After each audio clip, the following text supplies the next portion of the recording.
आपला जो आवाज निघतो हा त्याला सूर म्हणायचं ना.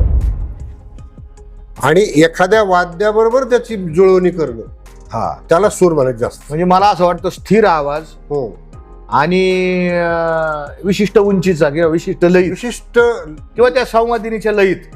लय नाही म्हणत त्याला. लय हा तालाशी हा संबंधित. लय तालाशी म्हणजे स्थिर आवाज बा. स्थिर आवाज तो केला तर कुठल्या ह्याला मॅच करता आला पाहिजे. मग बेसूर म्हणजे काय? बेसूर म्हणजे आता तुम्ही समजा आता म्हणजे हार्मोनियमच्या भाषेत जर सांगितलं, मी समजा एक काळी एक आपण पट्टी आपली गायनाची काळी एक मी स्वर दाबलेला आहे.